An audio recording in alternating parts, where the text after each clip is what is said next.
Bonjour, futur candidat au baccalauréat. Aujourd'hui, je vais vous donner le secret de la dissertation littéraire. En fait, il y a un secret derrière la dissertation littéraire que les candidats ne comprennent pas du tout.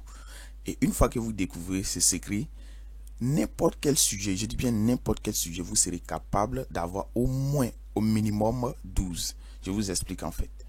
Lorsque vous faites un exercice de dissertation littéraire, ayez en esprit l'esprit d'un littéraire. N'allez pas traiter un sujet de dissertation littéraire comme si vous étiez un géographe ou bien un historien ou bien un philosophe. Allez-y toujours vers la dissertation littéraire avec l'esprit d'un littéraire. Vous allez voir ça tout à l'heure. Parce que tout sujet de dissertation littéraire véhicule un message. Et en réalité, c'est le message qui est derrière ce sujet que vous devez tenir compte. Pas en réalité ce qui est écrit. Par exemple, je prends un exemple simple avant de commencer ce sujet. Si on vous informe tout de suite que le chef a mal au pied, pour quelqu'un qui n'est pas sage, lui il va penser directement qu'il s'agit de son pied qui lui fait mal. Or, si vous êtes sage, vous allez en fait comprendre le message qui est derrière cette phrase disant que peut-être le chef est décédé. Voilà. Donc c'est un peu comme ça la dissertation littéraire. Si on écrit une phrase tout de suite, celui qui n'est pas sage, qui n'a pas l'esprit d'un littéraire, il va penser que c'est ce qui est écrit devant lui là qui est ça. Or, un littéraire doit puiser encore derrière la phrase pour faire ressortir le message qui est véhiculé. Exemple. Roger, selon Roger, une littérature existe dans une société donnée. Elle en reçoit l'empreinte et en retour lui imprime une direction. Expliquez cette affirmation à l'aide des œuvres littéraires déjà lues ou étudiées. Lorsque vous avez un tel sujet, la première des choses à faire, c'est de distinguer l'information de la consigne. Ici, l'information qu'on nous donne, on nous dit que une littérature existe dans une société donnée, elle en reçoit l'empreinte et jusqu'à imprime une direction. Et la consigne, on nous demande clairement d'expliquer l'affirmation. Quand on dit expliquer, c'est que c'est un plan inventaire. C'est-à-dire, on vous a déjà donné les axes que vous devez suivre. Vous n'avez qu'à expliquer simplement. Mais si jamais on vous disait d'expliquer et discuter, alors vous allez expliquer l'affirmation et vous allez partir au-delà de ces limites en fait. Pour cela, il faut d'ailleurs procéder à une étude parcellaire. Même si vous comprenez le sujet qu'on vous donne, faites une étude parcellaire pour ne pas vous tromper du tout. Et l'étude parcellaire consiste à définir les mots dans le contexte, tels que littérature, qui est l'ensemble des productions écrites ou orales d'une société à une époque donnée. L'empreinte, c'est une marque. Imprimer une direction, c'est-à-dire donner une direction ou bien guider ou bien donner une orientation, c'est tout ce que ça veut dire. Comme première reformulation, par exemple, on peut dire quoi? Que la littérature est le reflet et le guide de la société. Pour ne pas dire la littérature est le reflet de la société et la littérature est le guide de la société. Pour cela, on dit en même temps que la littérature est le reflet et le guide de la société. Ou bien, on peut prendre la reformulation 3, qui est la littérature est le miroir de la société et y donne une orientation. Voilà. Et en quoi, ou bien le fait que la littérature soit un miroir de la société, qu'est-ce qu'on cherche derrière en fait? C'est-à-dire, c'est le rôle que la littérature doit jouer dans la société qui est évoquée ici. Et donner aussi une orientation. Tout ça là, ce sont les rôles que la littérature doit jouer.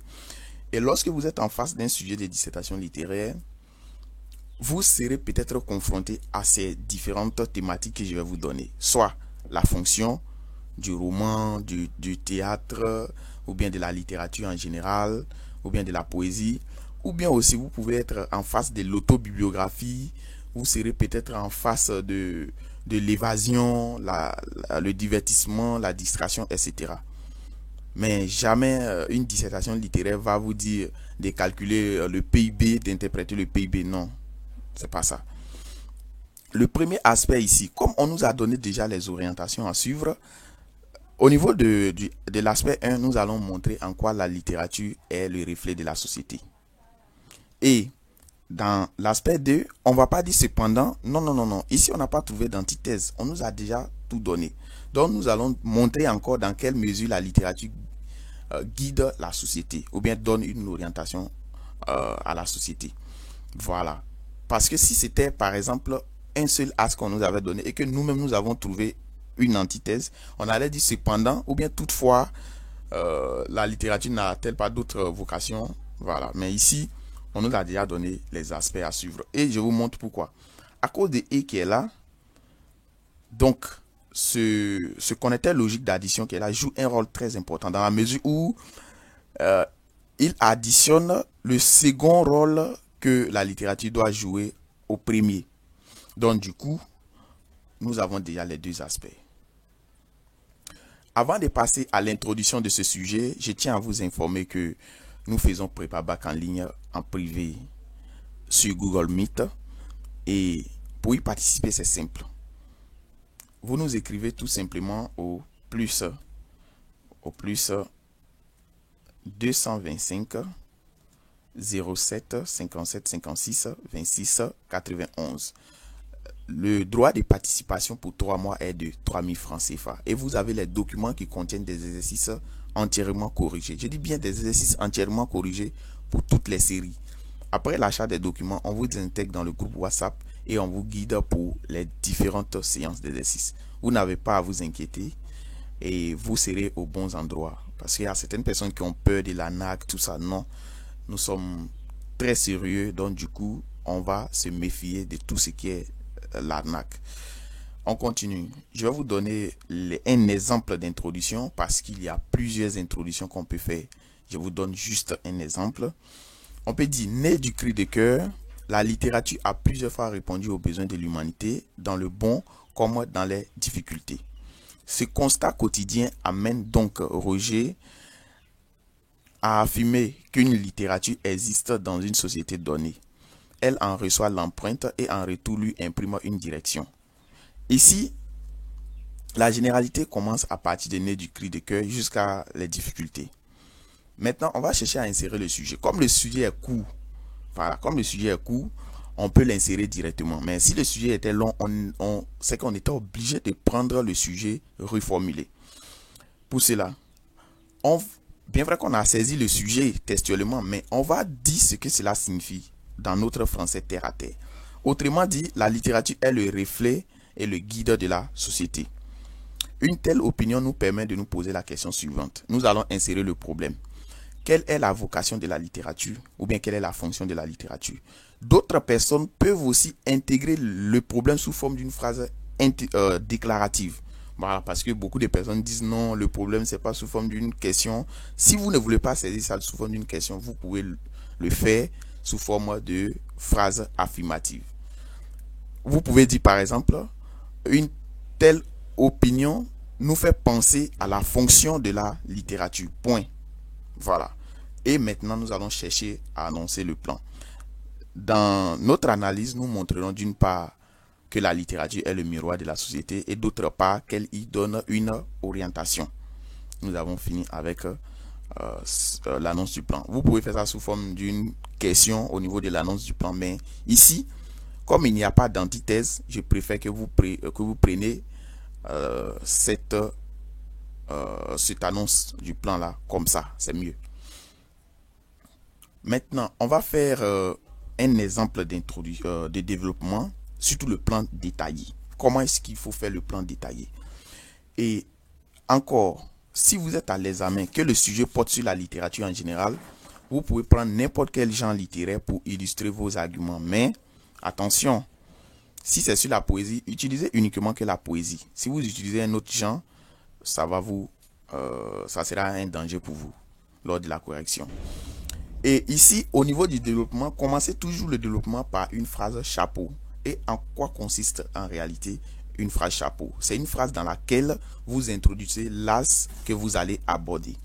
Ainsi, vous pouvez dire par exemple, c'est un exemple, l'expérience quotidienne que nous avons de la lecture des œuvres littéraires montre que la littérature est le miroir de la société et cela pour plusieurs raisons. C'est bon? Donc ici, on va montrer que la littérature est le miroir de la société. Pour cela, comme premier argument, nous pouvons dire que la littérature expose des maux de la société. Et quand on donne un argument, il faut savoir l'expliquer. En effet, elle dénonce l'état de la société comme les sacrifices humains, l'excision, le mariage forcé, etc. Comme illustration, et attention, il faut toujours souligner le titre des œuvres lorsque vous êtes à l'examen. Si vous oubliez, c'est pas bon du tout. Rebelle de Fatou Keita, par exemple. Ici, l'auteur dénonce le mariage forcé, l'excision à travers le personnage Noura qui a été victime d'un mariage forcé. Donc, vous avez donné l'argument, vous avez expliqué, vous avez donné un exemple d'œuvre et vous avez montré le passage qui accompagne, disons, votre argument. Deuxième argument, on peut dire la littérature met à nu les abus du pouvoir vus dans les sociétés contemporaines ou bien dans la société contemporaine. Et ici, on peut dire que la littérature expose la mauvaise gouvernance, la corruption, etc. Donc, ce sont des choses qu'on voit dans la société. Donc, on peut dire que la littérature est le miroir de la société ici. Et comme illustration, on peut prendre les Soleils des indépendants d'Amadou Kourouma qui aborde la mauvaise gouvernance politique des Africains après les indépendances. Et il faut un troisième argument, mais à vous-même de trouver le troisième argument. Donc, au niveau de la première partie, vous devez trouver un troisième argument. Il y en a plein, mais je vous demande de le trouver. Comme transition, on peut dire au regard de ce qui précède, nous pouvons dire que la littérature est le reflet palpable de la société dans la mesure où elle puise ses sources des faits sociaux. Dans quelle mesure elle lui imprime une direction. Donc ici, imprimer une direction, ça veut dire donner une orientation. On peut dire quoi? La littérature en fait pousse à la révolte. Pourquoi? On va dire qu'elle nous permet de se révolter contre les maux de la société en vue d'un changement. C'est-à-dire quand on se révolte, c'est pour un changement qu'on se révolte. Sinon qu'on ne se révolte pas parce qu'il faut se révolter. Ok, on peut prendre comme exemple d'œuvre Secret d'État de Diego Bailly, tout ça là. L'auteur met à nu les réalités du monde, les coups d'État, etc. Maintenant, on peut dire que la littérature éveille la conscience de la société. Tout ça là, ce sont des directions que la littérature nous montre. On peut prendre Les rayons et les ombres de Victor Hugo, tout ça là. Mais soyez sûr, l'œuvre que vous utilisez doit être bien expliquée. Le passage doit être bien expliqué pour que le correcteur, s'il n'a jamais lu, pour qu'il puisse se retrouver. Parce que si vous n'arrivez pas à bien expliquer votre œuvre, c'est qu'il y a un souci déjà. Et on va faire une conclusion. Et aujourd'hui, dans la conclusion, je vais vous donner une ouverture passe-partout. D'abord, il faut savoir que la conclusion est composée du bilan des différentes parties, aussi de la position du candidat et aussi une ouverture. Et aujourd'hui, je vais vous montrer en fait une ouverture passe-partout. Avant d'abord, n'oubliez pas de vous abonner toujours pour ne pas rater les prochaines publications. Et n'oubliez pas de nous contacter pour acheter vos documents et participer à 3 mois gratuits de prépa bac en ligne. On peut dire, en définitive, la littérature peut être présentée comme le réel miroir de la société du fait qu'elle capte les vécus des hommes. Donc ça, c'est le bilan de la première partie. On ne parle pas beaucoup ici. Si vous parlez beaucoup, vous serez capable même de donner encore d'autres arguments si c'est pas bon. Elle les oriente vers un monde meilleur à travers ses divers conseils. Donc, nous avons fait le bilan de la seconde partie. En ce qui nous concerne, ça veut dire que nous allons donner notre point de vue. Elle demeure la boussole de la société contemporaine. C'est-à-dire, vous avez dit ce que vous pensez. Mais, dans un monde où la jeunesse s'intéresse de moins en moins à la lecture, voici maintenant l'ouverture passe-partout. Mais dans un monde où la jeunesse s'intéresse de moins en moins à la lecture, pourrait-elle encore contribuer au développement psychologique de cette société? Là, c'est une ouverture, c'est ça. Ça nous ramène vers un autre débat encore qui peut faire l'objet d'une analyse profonde. Donc, on a fini avec ce sujet. Je vous remercie et n'oubliez pas de nous contacter pour les documents en PDF et aussi pour participer aux séances d'exercice. Je suis disponible au plus 225 07 57 56 26 91. Bonne journée à vous et à très bientôt.